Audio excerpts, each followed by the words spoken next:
Break के बाद खबरनामे में आपका दोबारा खैर मकदम है। आइए बढ़ते हैं मजीद खबरों की जानिब।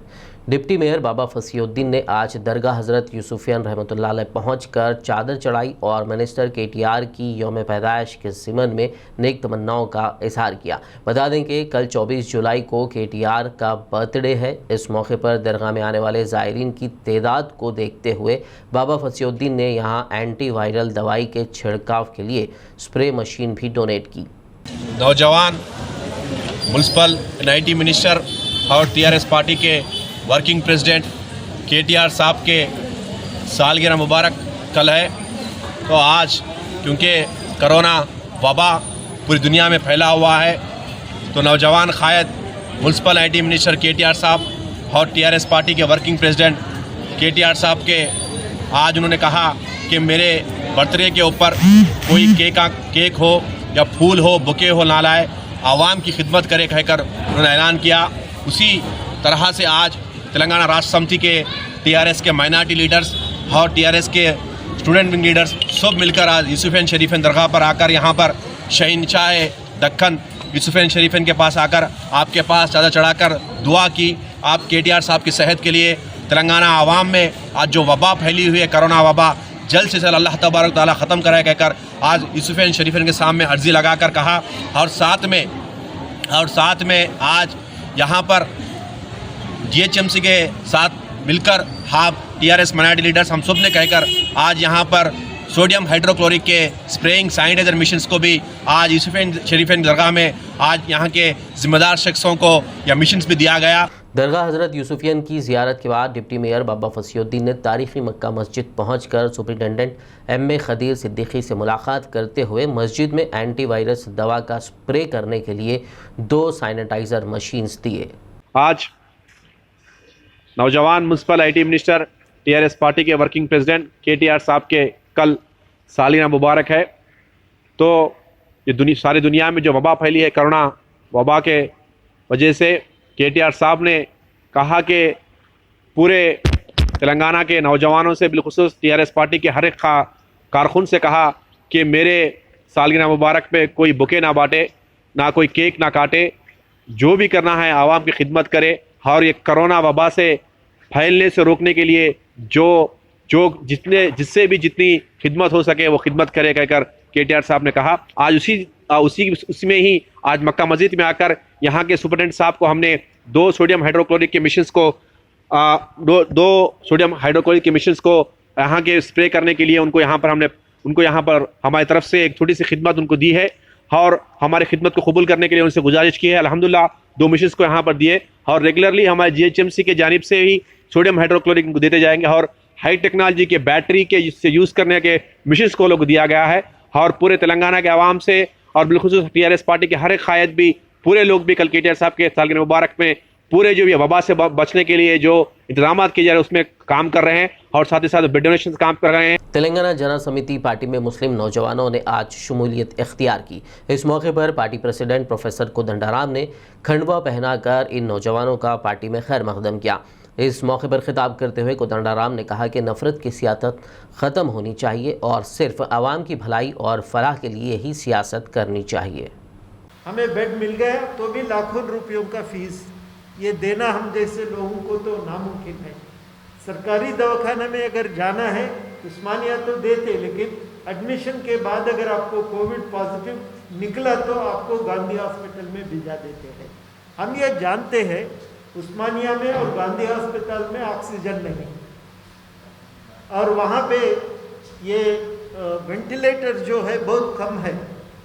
तो ये हालत है, कोई भरोसा नहीं हमें ट्रीटमेंट मिलता। हमें यकीन किसी को भी नहीं है हॉस्पिटल में गए तो ट्रीटमेंट मिलता। परसों दक्कन क्रॉनिकल में एक आर्टिकल आया, एक आदमी वालिद को लेकर अस्पताल में गया, 2-3 के बाद फिर आखिरी में एक सरकारी दवाखाना में गए तो लोग बोले आपको यहाँ एडमिशन देने में हमें कोई एतराज़ नहीं, लेकिन यहाँ ऑक्सीजन नहीं, बिना ऑक्सीजन आपका वालिद जिंदा नहीं रहेंगे। आप क्या कोशिश करना चाहते हैं कीजिए, हमारे यहाँ तो आपको कोई ट्रीटमेंट नहीं मिलता।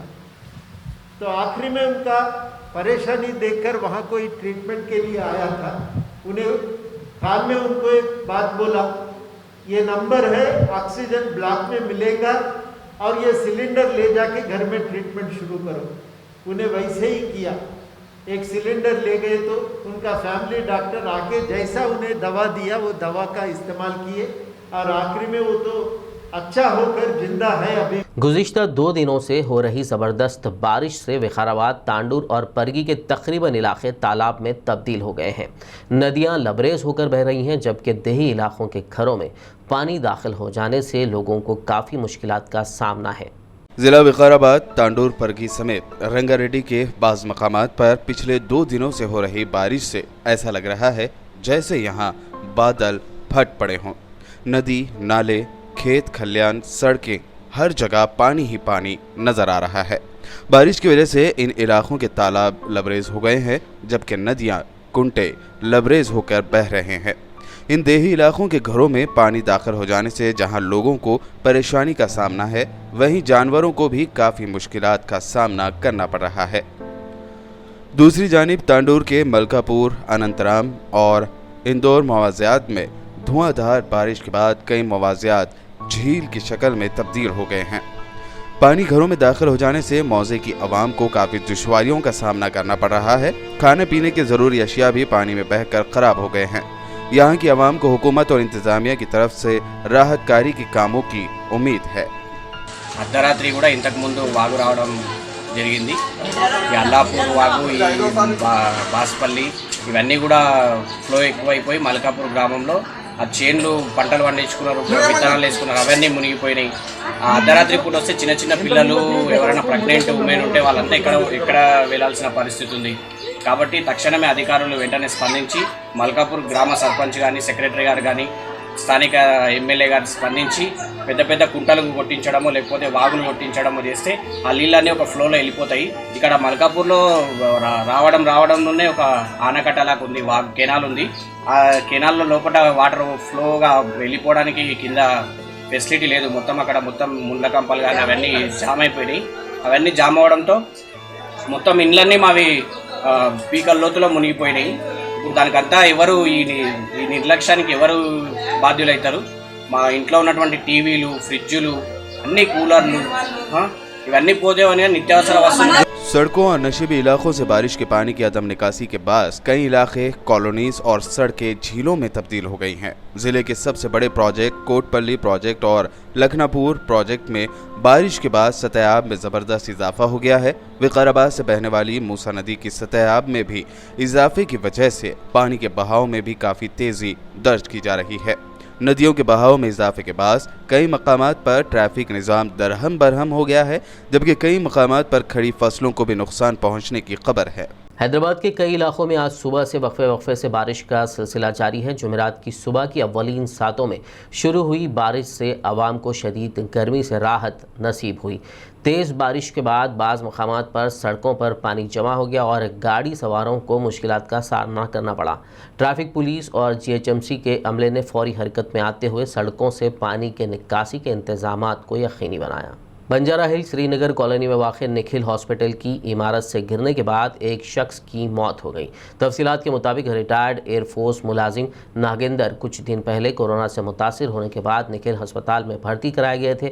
जुमेरात की दोपहर अस्पताल की इमारत से नीचे गिरने की वजह से उनकी मौत हो गई। वाक़े की इत्तला पर पुलिस ने क्लूज टीम के हमरा वहां पहुंचकर नाश का पंचनामा किया और नाश को पोस्टमार्टम के लिए उस्मानिया अस्पताल मुंतकिल कर दिया। पुलिस ने शुबा जाहिर किया है कि नागेंदर ने खुदकशी की होगी। पुलिस ने केस दर्ज करते हुए तहकीकात शुरू कर दी है। करनूल ज़िले के अदोनी में तस्वीरों के साथ एडिटिंग करके लड़कियों को ब्लैकमेल करने वाले अहमद नामी ब्लैकमेलर को साइबर क्राइम ने गिरफ्तार कर लिया है। खबर है कि ये ब्लैकमेलर इंस्टाग्राम और दीगर सोशल मीडिया प्लेटफॉर्म से लड़कियों के फ़ोटोज़ हासिल करके उन्हें एडिट किया करता था और लड़कियों के फ़ोन नंबर्स हासिल करने के बाद एडिटेड फ़ोटोज़ बताकर उन्हें ब्लैकमेल किया करता था।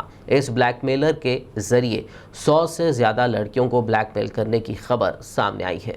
शहर हैदराबाद के शमशाबाद एयरपोर्ट पर कस्टम्स के अहदेदारों ने गैर कानूनी तौर पर लाए गए सोने को जब्त कर लिया है। 74 ग्राम ये सोना दुबई से आए एक मुसाफिर की जानिब से हाथ की घड़ी में पेस्ट की शक्ल में छिपा कर लाया गया था। ताहम स्कैनिंग में इस बात का पता चल गया। मुलजिम को हिरासत में लेकर पूछताछ की जा रही है। आखिर में एक नज़र सुर्खियों पर। हैदराबाद के निम्स हॉस्पिटल में बायोटेक की कोरोना वैक्सीन के दूसरे फेज का आगाज। तेजी से काम कर रही है दवा, जल्द मिल सकती है राहत की खबर।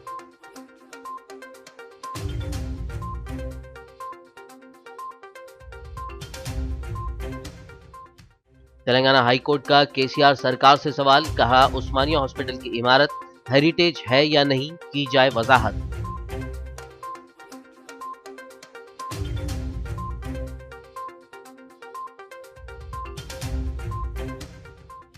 हैदराबाद में एक और एलिवेटेड कॉरिडोर की जल्द होगी तामीर। केटीआर ने रखा संगे बुनियाद। असदुद्दीन ओवैसी, मोहम्मद महमूद अली समेत कई अफराद ने प्रोग्राम में की शिरकत।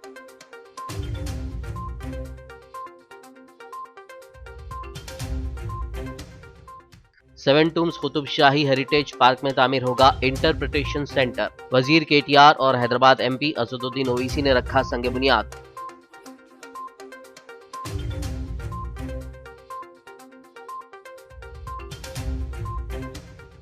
इटेला राजेंद्र ने तेलंगाना वैद्य विज्ञान परिषद के अस्पतालों के सुपरिटेंडेंट्स के साथ मुनक्किद की वीडियो कॉन्फ्रेंस। डिस्ट्रिक्ट के एरिया अस्पतालों में आइसोलेशन सेंटर शुरू करने की दी हिदायत।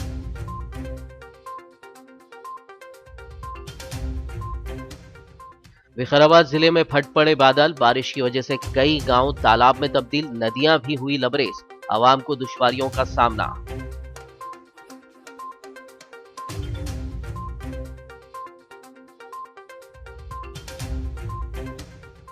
खबरनामे में फिलहाल बस इतना ही। ताज़ा तरीन अपडेट्स के लिए देखते रहिए BBN न्यूज़ और YouTube पर हमारे चैनल को सब्सक्राइब भी ज़रूर कीजिए।